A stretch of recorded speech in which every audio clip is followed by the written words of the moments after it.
بسم اللہ الرحمن الرحیم۔ غوثیہ وائس میں خوش آمدید سامعین۔ ہم آج کی اس ویڈیو میں آپ کو بتائیں گے کہ مائیں کیسے نسلیں سنوارتی ہیں۔ اولاد کی تربیت میں ایک ماں کا کیا مثالی کردار ہوتا ہے۔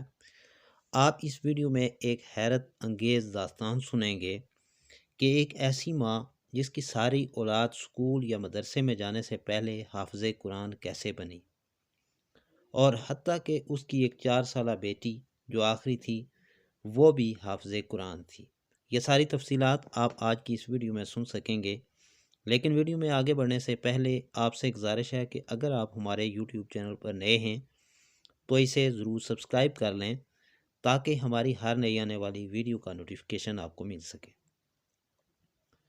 سامعین، واقعہ کچھ ایسا ہے کہ ایک معلم القرآن انتہائی نصیحت آموز واقعہ بیان کرتے ہوئے کہتے ہیں کہ ایک بچہ ایک بار میرے پاس آیا جو مدرسے میں داخلہ لینے کا شدید خواہش مند تھا۔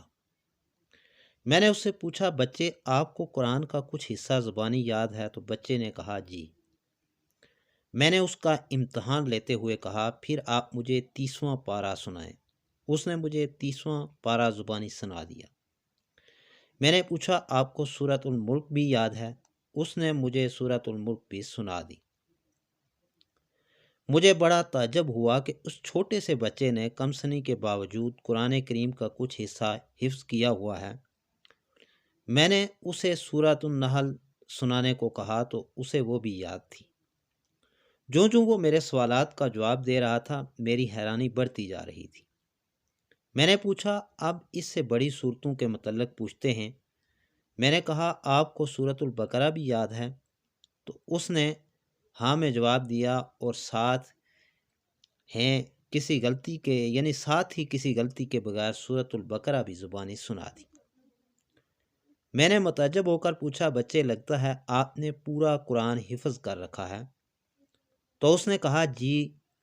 یہ سنتے ہی فرط مسرت سے میری زبان سے بے ساختہ سبحان اللہ، ماشاء اللہ، تبارک و تعالیٰ کے الفاظ ادا ہونا شروع ہو گئے۔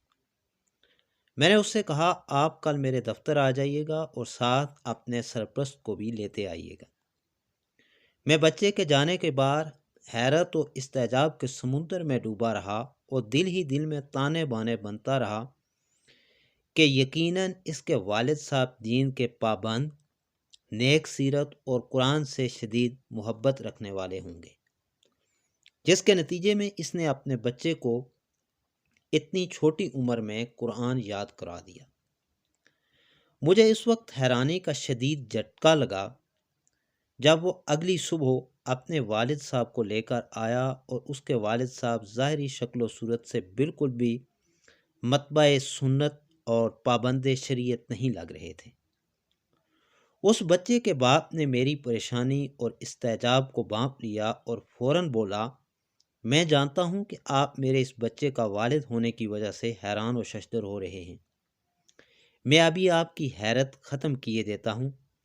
اصل بات یہ ہے کہ اس بچے کے حفظ قرآن کے پیچھے اس کی والدہ کا ہاتھ ہے، جو بچوں کی تربیت کے حوالے سے 1000 آدمیوں کے برابر ہے۔ آپ یہ بات سن کر مزید حیران ہوں گے کہ میرے 3 بیٹے ہیں اور سب قرآن کے حافظ ہیں، اور میری سب سے چھوٹی بیٹی 4 سال کی ہے اور وہ بھی 30واں پارہ حفظ کر چکی ہے۔ میری حیرانی انتہا کو پہنچ چکی تھی۔ میں نے پوچھا، یہ کیسے ممکن ہے؟ 4 سال کی بچی نے 30واں پارہ کیسے یاد کر لیا؟ اس نے جواب دیا، بچوں کی والدہ کا طریقہ کار یہ ہے کہ جب بچہ بولنا شروع کرتا ہے تو وہ اسے قرآن یاد کروانا اور حفظ قرآن کا شوق دلانا شروع کر دیتی ہے۔ وہ بچوں کا مقابلہ کرواتی ہے اور کہتی ہے کہ جو سب سے پہلے یہ سورت یاد کرے گا، رات کا کھانا اس کی پسند کا بنے گا۔ جو سب سے پہلے پارہ حفظ کرے گا، ہم ویکینڈ پر اس کی پسند کی جگہ جائیں گے۔ جو سب سے پہلے قرآن ختم کرے گا، ہم سالانہ چھٹیاں اس کے منتخب کردہ علاقے میں گزارنے جائیں گے۔ یوں بچے اپنے اپنے شوق کی تکمیل کے لیے حفظ قرآن میں بڑھ چڑھ کر حصہ لیتے ہیں۔ جی ہاں، ایسی ہی نیک مائیں ہی گھر سنوارتی ہیں۔ یاد رکھیے، نیک اور صالح عورت نصف معاشرہ نہیں ہوتی بلکہ معاشرے کی بنیاد اور ستون ہوتی ہے۔ ہماری امت کی ماؤں کو معاشرے کو کارآمد اور دین کے نور سے آراستہ افراد فراہم کرنے کے لیے امت بننے کی ضرورت ہے۔ اگر مائیں امت بننے کا تہیہ کر لیں تو قوم کو بام عروج پر پہنچنے سے کوئی نہیں روک سکتا۔ مرد اگر ہدایت پا جائیں تو اچھا ہے، ان کی اصلاح ہو جائے گی، لیکن اگر خواتین ہدایت پا جائیں اور پیغام دین لے لیں تو بہت اچھا ہے۔ خواتین کے سمجھنے سے پورے معاشرے اور امت کی اصلاح ہو جائے گی۔ اس لیے خواتین کے لیے دین سمجھنا مردوں سے کہیں زیادہ ضروری اور اہم ہے۔